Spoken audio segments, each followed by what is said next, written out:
Bwana Mchoki, nashukuru sana kwa kunipa fursa hii ya kuongea na wewe leo. Kwanza mimi nafurahi kwamba wewe kama mwanahabari umetenga muda wa kuja na kutembea na sisi kwenye maeneo ambayo tunafanyia kazi. Kwa muda wa siku 2 na hii leo ya 3 tumekuwa tunatembelea kazi ambazo zimefanyika katika eneo hili la Nyanda za Juu Kusini, ambayo ni sehemu ya ushoroba wa SAGCOT.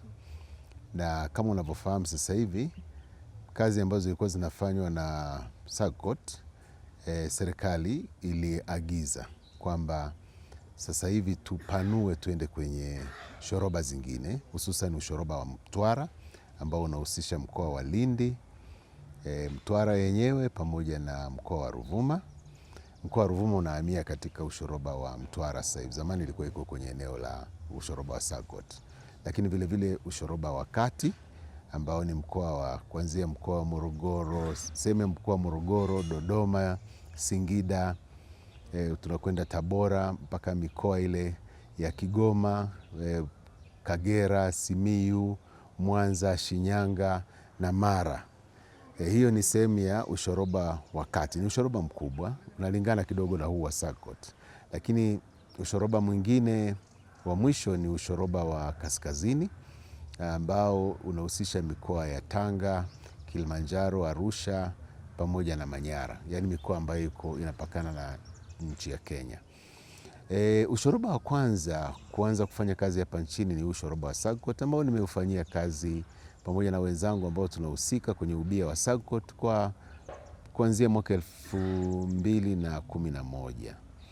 Na tuseme inatosha kusema kwamba tumetengeneza uzoefu wa kutosha wa namna ya kushirikisha wadau wa sekta binafsi kufanya kazi na serikali, lakini vile vile kuhimiza uwekezaji, hususan uwekezaji wa ndani kuanzia wakulima wadogo, wakati, wakubwa, wafanyabiashara wadogo, wakati na wakubwa, lakini vile vile wale ambao wanahusika kwenye viwanda kuongeza thamani na wenyewe kwa viwango vyao vya ukubwa. Na hii inafanyika katika sekta zote. Kilimo cha mazao ya mimea, kilimo cha mifugo, pamoja na uvuvi na ufugaji wa samaki, kila mmoja kwa upana wake. Kusema kweli, leo sihitaji tena kusisitiza kuhusu umuhimu wa kilimo.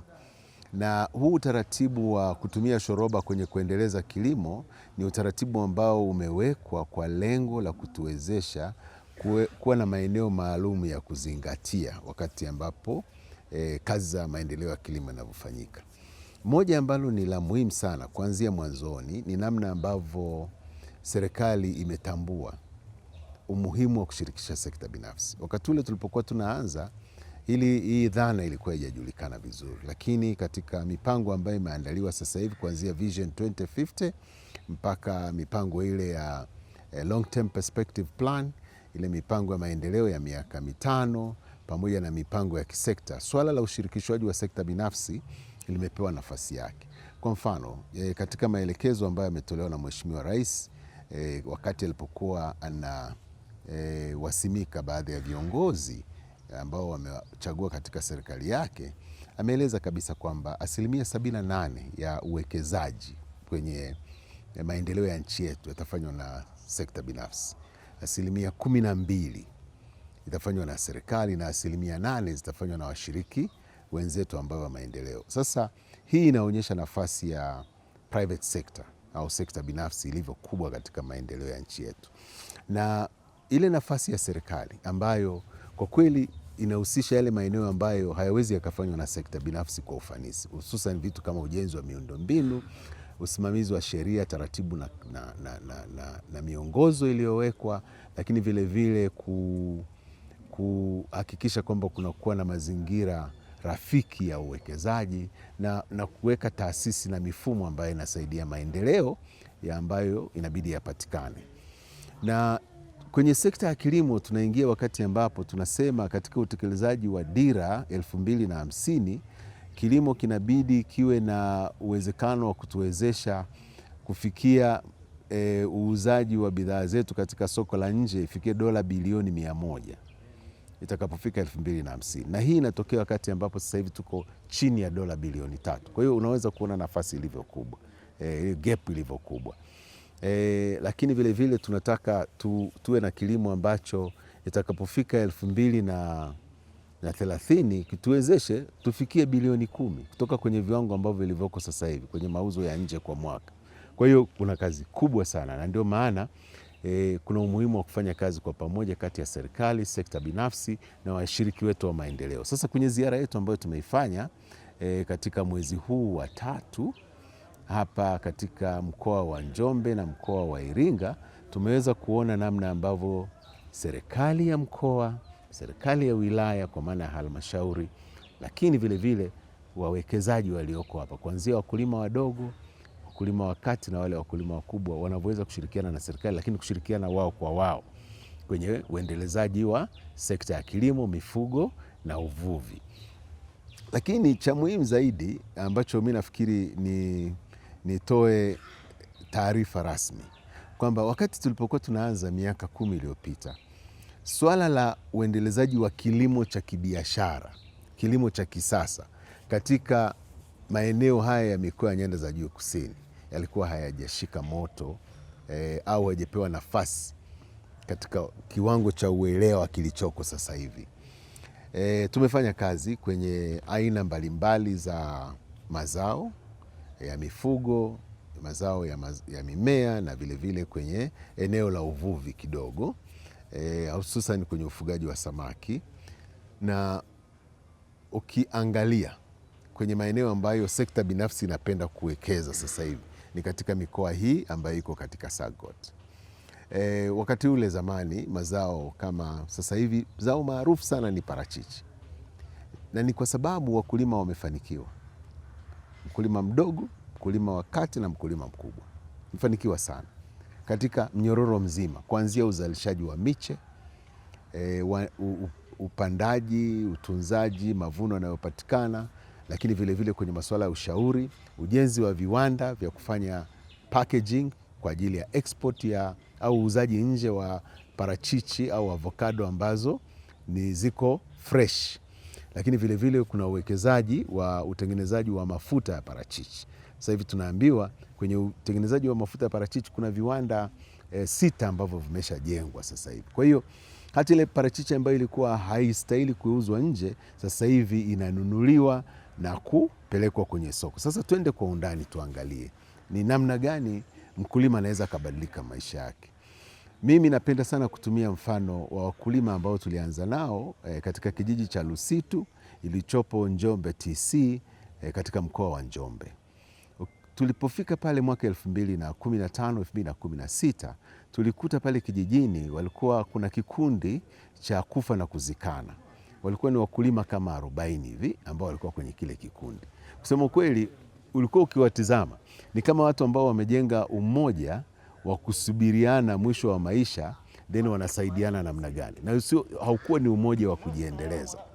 Sasa jambo hilo mtu anaweza kaangalia akasema hao walikuwa ni watu ambao wametaka kushirikiana, lakini tukawaambia umoja wa kufa na kuzikana hauwezi kwa kusaidia, pamoja na mazuri yake hauwezi kwa kusaidia ukaweza kujikwamua kwenye umaskini.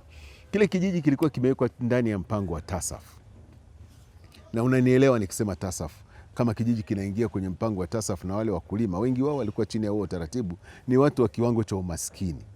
Sasa jinsi ambavyo tuliweza kufanya nao kazi wale wakulima, sasa hivi kile kikundi chao kimeongezeka, kimefikia wakulima mpaka 2000, lakini ukitizama mabadiliko ambayo yametokea ni jambo la kufurahisha. Kwa mfano tuchukue mkulima mmoja kama Beno Mgaya ambaye ana shamba lake la ekari 10.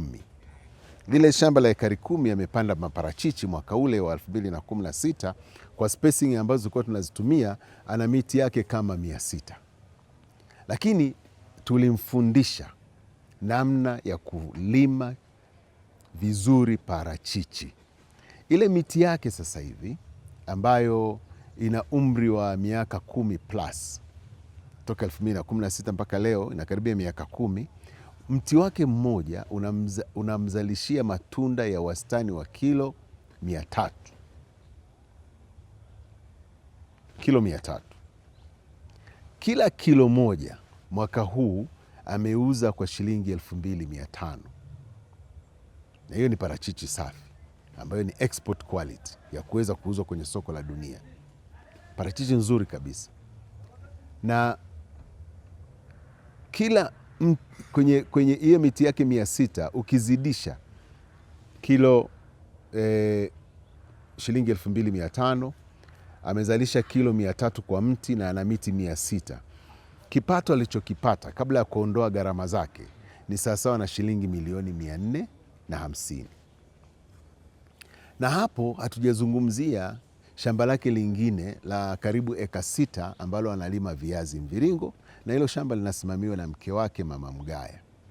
Na kwenye eka moja kama akilima eka 2 au eka 3 au eka 4, inategemea na namna ambavyo ameamua. Kwenye eka moja tuchukue, anavuna magunia 200, na gunia moja linaweza likauzwa kutokana na soko lilivyo kuanzia shilingi 35,000 mpaka 90,000. Na mkulima ambaye anazalisha kiwango hicho cha tija, kwake swala la bei halipo. Bei sio swala la msingi sana, kwa sababu tayari kipato kinapatikana kutokana na wingi wa mazao na ubora wa mazao anayozalisha. Kwa hiyo Bwana Beno Mgaya ukitizama, alikuwa na nyumba yake ya mbavu za mbwa, ilikuwa haionekani sana vizuri, wanapenda watu kuita mbavu za mbwa. Ilikuwa ukuta unakaribia kudondoka, ameuzuia usidondoke kwa kutumia gogo. Lakini alikuwa na familia ambayo upatikanaji wa elimu na huduma zingine ilikuwa sio njema. Sasa hivi Bwana Beno Mgaya yeye mwenyewe ana nyumba yake safi, ana wanaita guta la kubebea matunda kutoka shambani, ana gari lake la kusafiria, na mke wake vile ana kagari kake kakwenda sokoni, kanisani na kwenye shughuli zingine. Lakini la muhimu zaidi, watoto wake wote wako vioni wanasoma na wako mashuleni wanasoma. Ile familia ukitizama, afya yake ni afya njema, na unaona kabisa maisha yale yameboreka. Sasa zile eka 10 bado zipo, zinamzalishia kipato kila siku, lakini viazi na yenyewe bado anaendelea kulima. Lakini kutokana na ujuzi alionao, Beno Mgaya vile anashiriki kwenye kutoa elimu kwa wakulima wengine, na hiyo na yenyewe ni chanzo kingine cha kipato. Anawafundisha wakulima wengine namna ya kutengeneza vitalu. Amekwenda kufundishwa na taasisi yetu ya Wizara ya Kilimo inayoitwa TOSCI, kutengeneza vitalu, wanazalisha miche. Hiyo miche inapandwa na wakulima ambao wanawafundisha. Mpaka sasa hivi katika miaka hii 2 iliyopita, Beno Mgaya amefundisha wakulima 1000 katika kutoka kwenye mikoa wa Ruvuma, mkoa wa Njombe, mkoa wa Mbeya, mkoa wa Rukwa, Morogoro na Kigoma. Hii ni impact ya mkulima mmoja, na ana vijana wasiopungua 12 ambao wanafanya nao kazi chini ya utaratibu wa mkulima kwa mkulima. Nafikiri wale wakulima ambao wameshiriki kwenye huo mpango wameweza kuzalisha parachichi na mazao mengine, hususan zao la mpunga, nyanya na vile kuboresha masuala ya afya ya udongo kwenye maeneo yanayozalisha, kutokana na jinsi ambavyo wamefundishwa na mpango wa mkulima kwa mkulima unaosimamiwa na wakulima kutoka kijiji cha Lusitu. Sasa huu ni mpango ambao sisi SAGCOT tumeuratibu kuanzia mwanzo mpaka hapo ulipofikia, lakini nazungumzia kwamba tunamtengeneza mkulima ambaye ni milionea kutokana na zao. Sasa hili ni zao la parachichi, lakini sasa hivi tunazungumzia zao lingine ambalo tunalipa kipaumbele, zao la apples, na lingine ambalo liko kwenye pipeline ni zao la macadamia. Haya ni mazao ambayo sio mazao ya asili, na wakati mwingine hayakuwepo kwenye mazao ya kimkakati, lakini ukiangalia ndio mahali ambako pesa inatengenezwa. Tunazungumzia kilimo biashara. Kilimo biashara lazima ujue soko linahitaji nini. Sasa hivi tunajua soko linahitaji parachichi. Tunajua soko la ndani ya nchi linahitaji zao la apple. Tunaelewa soko la nje linahitaji mazao kama macadamia. Na haya mazao yanaweza kazalishwa takriban karibu maeneo mengi hapa nchini. Wakulima wana ardhi, nguvu kazi ipo, hususan vijana, na tunazungumzia ajira, lakini vile pesa ipo, na ndio ambayo inahitajika. Tunapozungumza kilimo biashara, na maana yake ni hiyo. Lakini nichukue mfano mwingine ambao kwa kweli tunajivunia sana, na kwa sababu tunapozungumza kutengeneza fursa ya ajira na vijana kutengeneza pesa ni vijana wawili. Nianze na kijana ambaye watu wengi wanamfahamu. Tulimuweka kama sehemu yetu ya kuwasilisha kijana anaweza kufanya nini kusudi vijana wengine watamani na waweze kuiga, na nafurahi kuona kwamba sasa hivi kuna vijana wengi wameanza kuiga na kutamani kuwa kama yeye. Huyu ni Hadija Jabir ambaye alikuwa yuko kwenye eneo la uzalishaji wa mboga na matunda. Sasa hivi amefika mahali ambapo ana pack house yake kubwa. Jamani, pack house yake sasa hivi ni kubwa kama robo tatu ya kiwanja cha mpira wa miguu. Kule ndani ana mitambo ya kupack fresh avocados kwa ajili ya kuuza nje. Lakini vile vile mle ndani kwenye hilo jengo ana sehemu ambayo ana kiwanda cha kukamua mafuta kwa ajili ya kuuza kwenye soko la nje, na tayari sasa hivi anasafirisha avocado na anasafirisha mafuta ya avocado. Sasa huyu tayari ni kijana ambaye hawezi kurudi kwenye ile hali ambayo ilikuwepo mle nyuma. Beno Mgai ambaye nilimuongelea na Hadija, hawa ni mifano ambayo tunayotumia kusudi waweze kuonekana na Watanzania wengine waone amsha ya kuwawezesha kuja kuwekeza kwenye kilimo. Kijana mwingine ambaye nataka nimchukue kama mfano ni kijana ambaye anaitwa Raha Fereta, ambaye yeye ni mzalishaji wa miche ya mazao ya mboga mboga. Tulimkuta pale Dumila akiwa na kitalu ambacho kilikuwa na tray kama sana 200, lakini sasa hivi anasafirisha miche katika mikoa yote Tanzania. Unaweza ukaweka oda tena kwenye mtandao kwa kutumia njia ya simu, ukaagiza miche yako, naweka mbinu zake za usafiri, itakufikia pale mahali ulipo, utaipokea na kuipeleka shambani kwake. Lakini sasa hivi nasari ile ambayo ilikuwepo pale Dumila Morogoro, ameweza kufungua branches katika mkoa wa Dodoma, Shinyanga pamoja na Tanga, na sasa hivi kitalu kipya tarehe 18 anakifungua pale katika mkoa wa Morogoro, pembeni tu kidogo ya mji wa Morogoro kwenye njia ya kuelekea Dar es Salaam. Hii ni mifano michache sana. Kuna vijana wengine, kwa mfano katika utengenezaji wa pembejeo tuna Guavai ambao wanatengeneza mbolea ambazo ni za organic, na walianza kutengeneza kilo kadhaa, lakini sasa hivi wanafika kuanzia tani 3 mpaka tani 3,000 mpaka tani 5,000. Hii inatusaidia kupunguza gharama za kuagiza mbolea kutoka nje ya nchi, lakini zinapatikana mbolea ambazo zinasaidia hususan sehemu ambazo hakuna ufugaji wa ng'ombe. Na kwenye eneo lingine ni usindikaji. Kuna mazao ambayo kwa kweli yanaweza kaingiza fedha nyingi, lakini watu wachache sana wanafahamu. Kwa mfano swala la kuongeza thamani ya mazao ya viungo. Wengi wanajitahidi kupack yale mazao ya viungo kwa ajili ya kupelekwa sokoni. Lakini tuchukue mfano wa kijana ambaye yuko pale Morogoro, anaitwa Fatuma Mbaga. Fatuma Mbaga ananunua viungo, anaviongezea thamani na anavipeleka sokoni. Ukichukua zao kama karafuu, tumezoea kuuza karafuu raw Zanzibar, na hata hii ambayo inazalishwa huku bara katika mkoa wa Morogoro na Tanga. Sasa hivi watu wengi hawajui kwamba tayari huku Tanzania bara tunazalisha takriban 50% ya korosho inayozalishwa Zanzibar, na kuna uwezekano tukafikia viwango vya Zanzibar karibuni tu, na karafuu hiyo inaweza ikatuingizia kipato zaidi kama tukisindika na kuuza extracts, vile vimeng'enyo vile ambavyo viko ndani ya karafuu, kuuza kwenye soko la nje, utapata pesa nyingi zaidi. Kwa hiyo mimi katika mazungumzo haya najaribu kuonyesha kwa vijana na wakulima wa Tanzania kwa ujumla, wanawake na wanaume, ni wapi ambako pesa imejificha. Sawa, nimetumia mfano wa parachichi, nimezungumzia macadamia, nimezungumzia apple, nimekuja kuzungumzia mbegu kwa maana ya miche, lakini nimezungumzia vile vile swala la kuongeza thamani mazao yetu kwa maana ya kuuza mafuta nje ya parachichi, lakini unaweza ukauza vile vile mafuta ya karafuu. Hivi ni vitu ambavyo vinawezekana na viko ndani ya uwezo wetu. Kwenye zao la apple ambalo naambiwa tunatumia makumi ya mamilioni ya dola kuagiza matunda yenyewe, lakini bidhaa zinazotokana na apple, kwa mfano juice, bia kama zile za Savana. Kwanza wala mle ndani hakuna apple ya kutosha. Wanywaji wa Savana, msifikiri mnakunywa apple ya kutosha.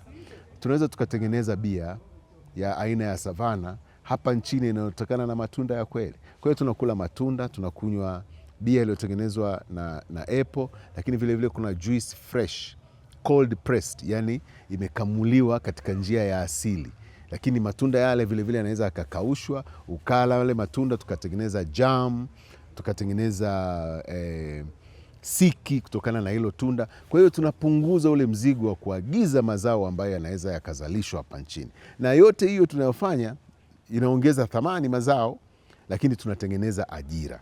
Kwa hiyo huko ndio mahali pesa ziko. Of course kuna mazao yetu ya kawaida, kahawa, ufuta, korosho na mengine yote. Hayo vile vile yana nafasi yake, lakini nafasi kubwa zaidi ya faida inaweza kupatikana kama tunaweza tukaongeza thamani na kupata namna ya kuaminika sokoni. Sasa kwenye masuala ya pesa ni biashara. Hata kama we ni mkulima, kusudi utengeneze pesa inabidi ufanye biashara, na kusudi ufanye biashara kwa uhakika lazima uwe na uaminifu. Sokoni lazima wakuamini. Watakuamini namna gani? Kwanza lazima ufikishe zao katika kiwango wanachokitaka, uzito na ujazo ambao umeahidi kwenye mkataba wa mauziano. Pili, lazima iwe katika ubora ule ambao walikuwa wanataka, ile grade ambayo wanataka. Kama ni grade A au number 1 wapate grade 1. Lakini mwishoni lazima waipate katika ule wakati unaotakiwa. Kama ukisema unaleta ile bidhaa ndani ya wiki moja, mwezi mmoja au miezi mitatu, ifike namna ile. Sawa. Kwa hiyo vitu vitatu: moja, uzito na ujazo ambao unatakiwa, ubora ambao unatakiwa au grade ambayo inatakiwa, na tatu, uifikishe wakati ambao unatakiwa kwa frequency inayotakiwa. Ukiweza kufanya hivyo vitu vitatu vya msingi, mengine ni ya kujazia. Of course kuna mambo ya branding, kuongeza branding kusudi ile bidhaa yako ijulikane, uitangaze. Sasa hivi ukiangalia Wizara ya Viwanda na Biashara wamekuja na brand ya kusema made in Tanzania.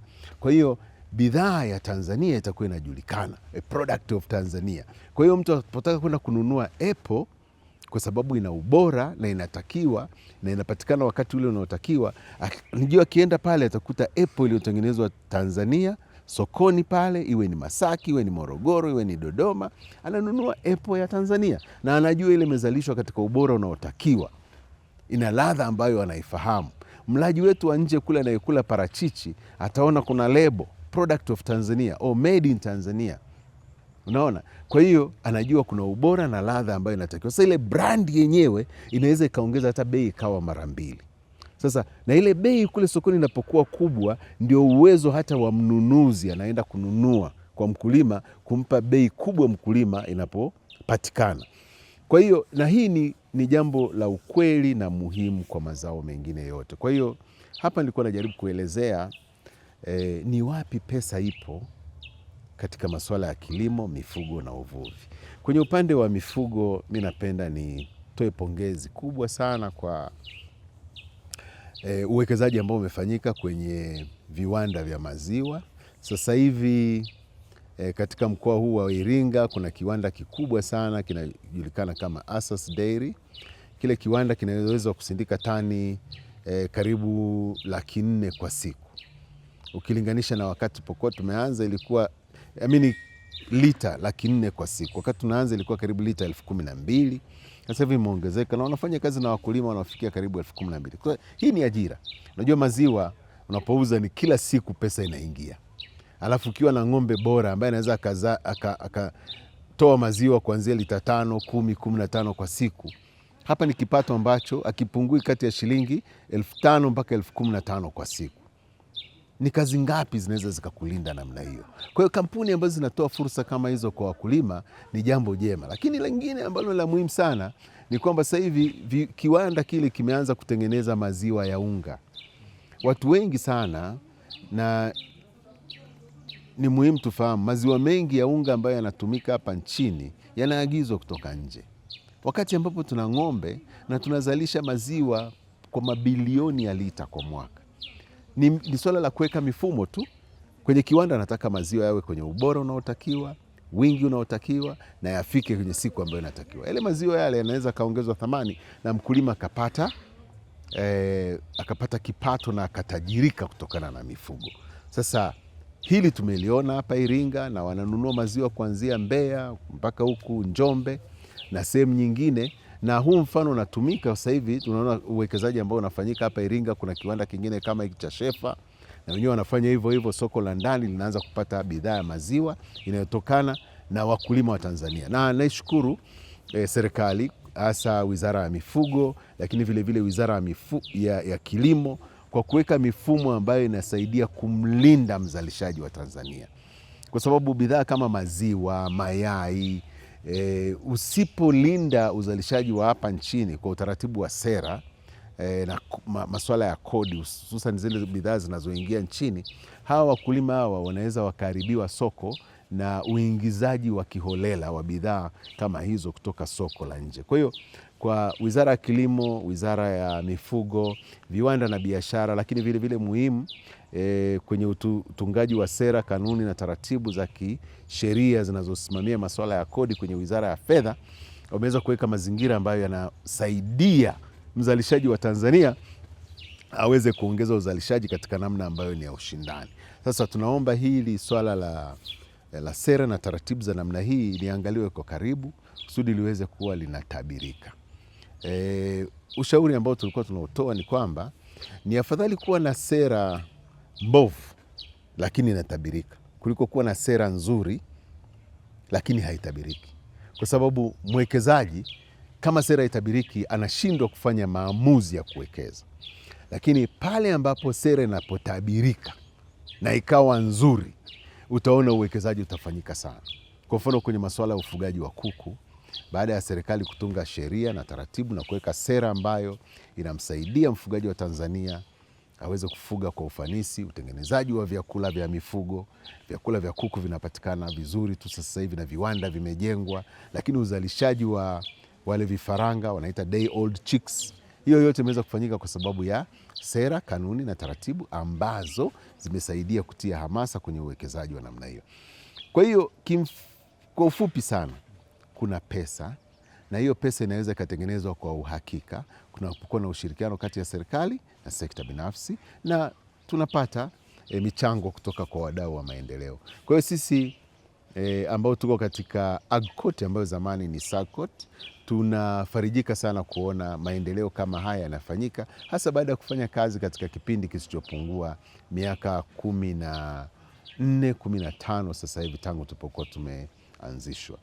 Unaweza ukaenda mahali ukaangalia ukaona barabara zimejengwa, ukaenda mahali ukaona uzalishaji wa mazao mapya na vijana wapo wamejiajiri, familia zinaendelea, ukaenda mahali ukaona viwanda vinafanyika, lakini cha muhimu zaidi ni unaona maendeleo ya nchi yetu, na kilimo, mifugo na uvuvi inatoa mchango ambao unatakiwa. Hili linatufariji sana, na mimi nichukue nafasi hii kuwashukuru wakulima, wafugaji na wafanyabiashara ambao wanawezesha hili lifanyike, na kila siku tunaona maendeleo yanayofanyika. Nichukue nafasi hii kuishukuru sana serikali katika ushirikiano ambao wameutoa katika ngazi zote, kuanzia ngazi za vijijini mpaka taifa. Serikali ya kijiji ni muhimu sana, serikali ya wilaya ni muhimu sana, mkoa muhimu, wizara na kitaifa, yote haya ni muhimu.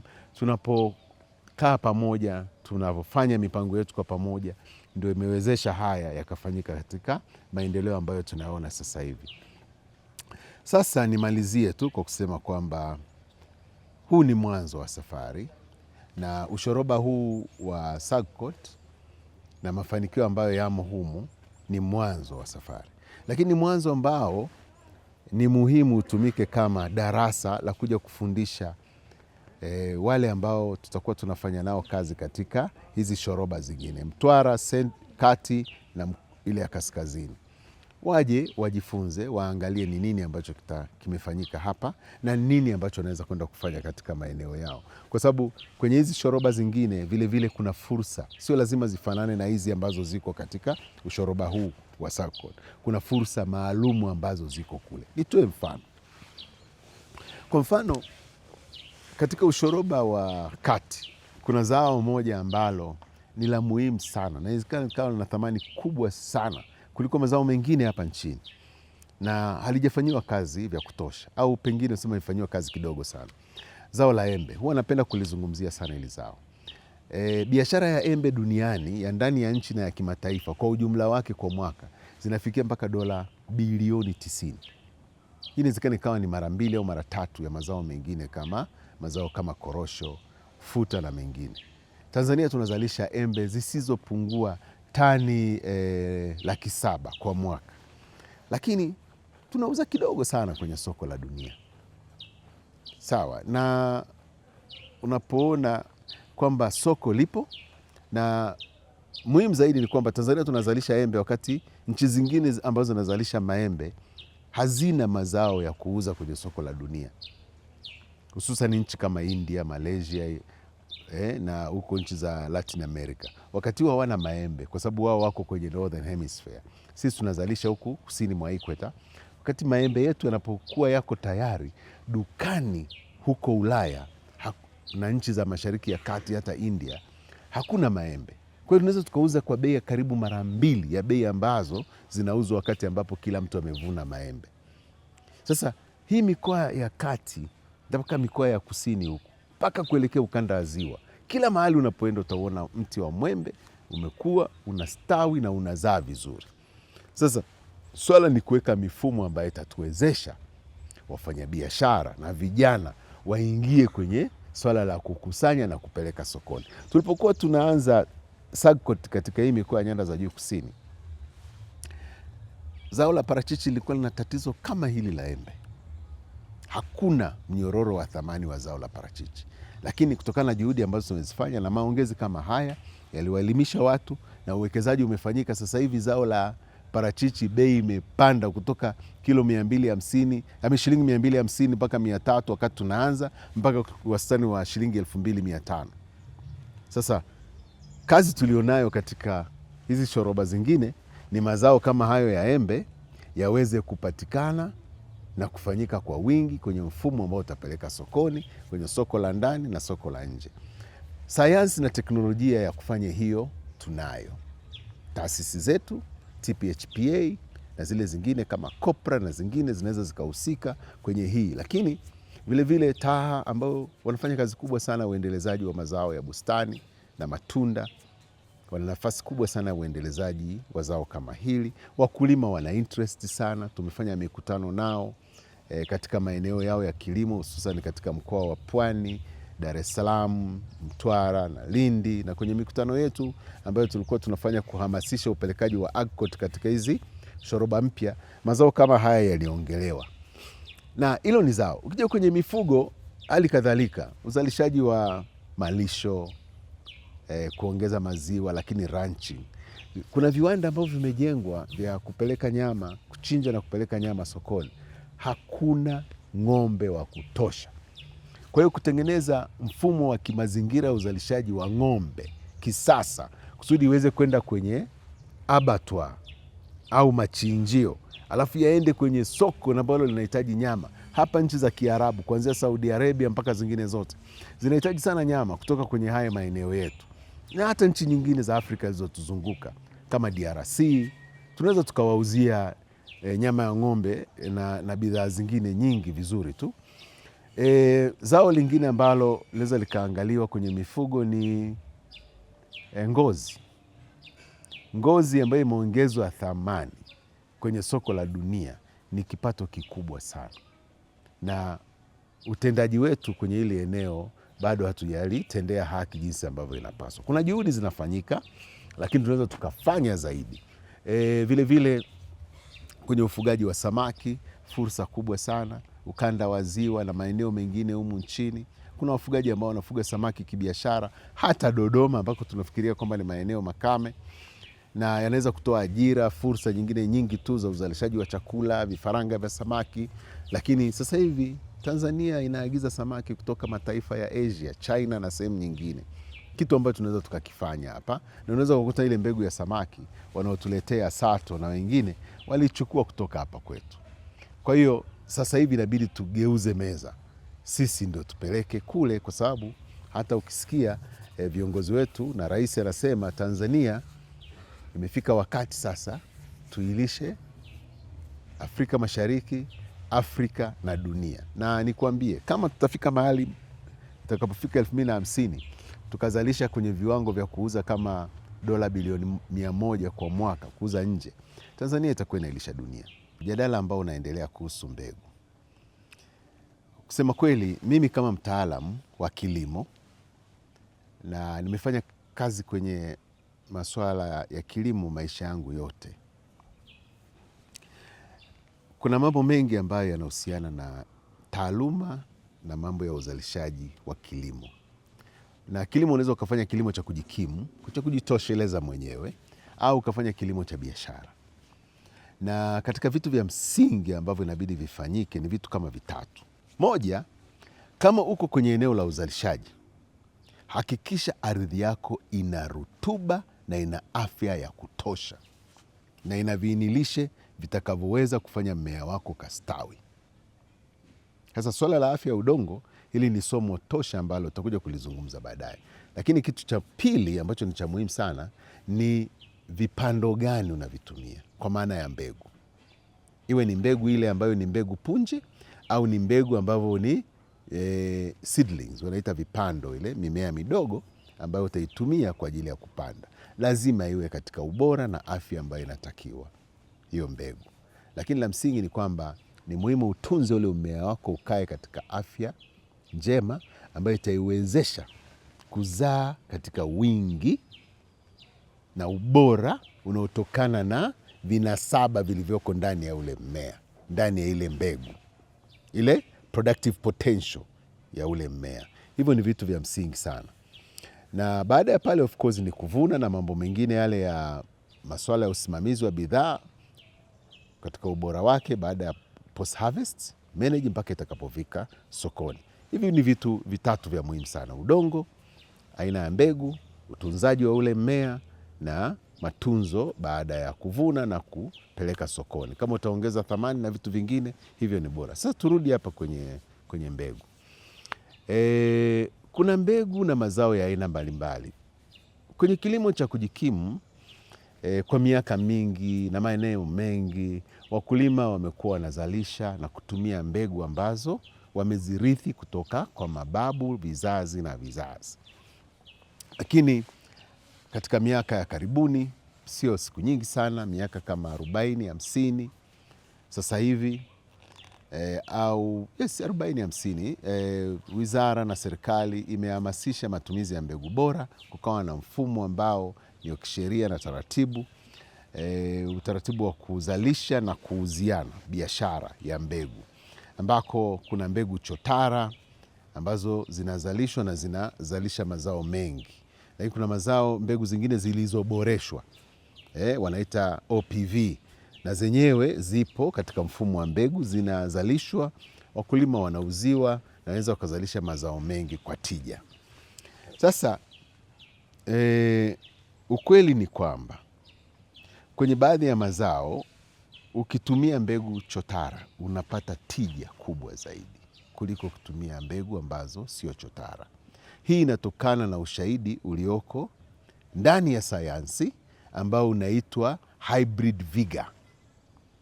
Ukiwa na mbegu chotara, ina uwezo wa kimaumbile ya kuwa na uzalishaji mkubwa zaidi kuliko mbegu ambayo sio chotara. Na hii sio kwa mazao yote, ni kwa baadhi ya mazao. Nitumie mfano wa zao la mahindi. Zao la mahindi lina aina nyingi sana za mbegu. Kuna mbegu zile za kiasili au za kienyeji. Mimi napenda kuziita mbegu za kienyeji. Kuna mbegu hizi zilizoboreshwa ambazo kuna hybrid na OPV kwa hapa Tanzania. Unapopanda mbegu za kienyeji, unaweza ukazalisha labda kuanzia nusu tani mpaka tani 2-3. Sana sana ukijitahidi sana unaweza labda ukafikia kwenye tani 4-5 za hizi mbegu za kienyeji. Umefanya juhudi kubwa sana hapo. Lakini sasa unapotaka kuzalisha zaidi ya kiwango hicho na unataka kuhakikisha kwamba shamba lako lina uwezo wa kuzalisha hivyo, umeangalia afya ya udongo na kila kitu, ile mbegu inaweza kukuzalishia kuanzia zaidi ya tani 3 mpaka tani 15 kwa hapa Tanzania. Sawa. Kuna sehemu zingine mbegu chotara zinaweza zikafika tani 20 kwa hekta. Hapa Tanzania katika mkoa wa Iringa kuna watu ambao wamekuwa wakizalisha mbegu chotara na wanaweza wakapata tani kuanzia 8 mpaka 11 kwa hekta za mahindi, na hii ni mbegu chotara. Sasa mtu ambaye anazalisha mahindi kwa ajili ya kupeleka sokoni, na unaelewa kanuni ya biashara ni kwamba lazima kusudi uweze kupata kipato kingi, lazima uwe na bei, uizidishe na quantity. Bei unazidisha na kiasi cha kilo au tani ulizozizalisha katika eneo lako. Hiyo ndio itakuingizia kiwango cha pesa kwa wingi. Na ukienda mahali ambako unasikia mkulima au mzalishaji analalamika kuhusu bei ndogo, huyo yuko chini ya mamlaka ya mnunuzi, kwa sababu kwenye mambo ya biashara bei huwa inapangwa na mnunuzi. Kitu ambacho mzalishaji anaweza kufanya ni lile eneo la wingi au quantity na ubora. Kwa hiyo utaongeza bei, inaweza ikabaki ile ile, ukaongeza tani. Kwa hiyo unaweza ukaamua, okay, mimi nilikuwa natumia mbegu hizi, siwezi kupata chini zaidi ya tani 3 au tani 5, nitatumia mbegu hizi sasa ambazo zitanipa uwezo wa kufikia tani 8, 10, 11, 15. Sasa huo ni uamuzi wa mkulima mfanyabiashara. Atapima udongo wake, atauhakikisha kwamba uko vizuri, atatumia mbegu bora, itapandwa katika udongo ambao una afya nzuri, atamwagilia kama mvua haitoshi, atakinga mashambulizi ya visumbufu hususan magonjwa na wadudu, atavuna wakati unaotakiwa, atakausha vizuri, atafungasha na kuhifadhi, sawa, na kuuza wakati ambao bei iko nzuri. Sasa huyo ni mkulima wa kibiashara. Mkulima kama huyo, swala la kuchagua mbegu ya kulima, atachagua mbegu ambayo itampatia wingi na tija inayotakiwa, quantity and productivity ambayo inatakiwa. Sasa kuna mjadala kuhusiana na mbegu gani itumike, iwe mbegu ya asili au iwe mbegu hizi zilizoboreshwa. Kimsingi kwa kweli ni jambo ambalo linabidi, kama tunahamasisha matumizi ya mbegu za kienyeji au mbegu za asili, ni kuangalia yule mkulima tunamwelimisha kutokana na soko ambalo analilenga. Kuna soko ambalo linahitaji mazao ambayo hayahitaji mbegu za kisasa, anahitaji lishe, aina quantity au harufu, ladha. Hilo ni soko maalum. Na kwa kweli mazao yetu haya ya asili, hususan mazao kama mahindi, mpunga, mazao ya mboga mboga, utakuta kwamba zile mbegu zetu za asili zina ladha nzuri sana, sawa. Lakini unapozalisha kibiashara, kuna vitu ambavyo vinapungua. Zile mbegu zinapoenda kuwa chotara kwa ajili ya kuzalishia kwa wingi, unaweza kukuta vitu vingi vinapungua. Ile ladha ya mchele na harufu ya mchele wa aina ya shingo ya mwali au tule na bwana, ile ladha ile utaona unapoenda kwenye hizi hybrid varieties au aina hizi bora, zinaweza zikawa zinapungua, lakini wingi unaongezeka ambao unaupata kutoka kwenye eneo. Sasa haya ni masuala ambayo ya aina gani ya mbegu itumike, ni swala la kwamba unazalisha kwa ajili yako wewe au unazalisha kwa ajili ya soko gani, na lile soko lina uwezo gani wa kukulipa. Haina sababu uzalishe kiwango kidogo wakati ambapo unaweza ukazalisha kwa wingi na ukapata hela nyingi, na tunaenda kwenye kilimo cha kibiashara. Kwa hiyo haya ni masuala ya msingi sana ambayo inabidi yaangaliwe, na kusema kweli kuna mkanganyiko ambao unatokea sasa hivi wa kuchanganya mbegu hizi za ambazo tunaziita mbegu chotara, na watu wengine wanafikiri kwamba ni mbegu ambazo zimebadilishwa kigenetic, kwa maana ya genetically modified seeds. Tanzania hatujaruhusu hatujawahi kuruhusu matumizi ya mbegu zilizobadilishwa vinasaba kwenye biashara ya mbegu, na hakuna mbegu ambayo imewahi kuuzwa ambayo inatokana na mbegu ambayo imebadilishwa au mimea ambayo imebadilishwa vinasaba. Kwa hiyo watu wengi ambao wanazungumza saa nyingine wanachanganya masuala ya hizi mbegu ambazo ni chotara, na wanafikiri kwamba labda mengine ni mbegu ambazo zimebadilishwa kijenetiki.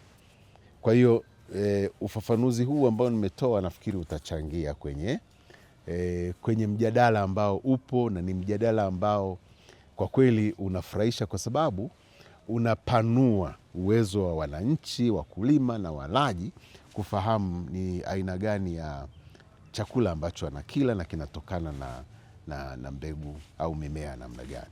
Asante.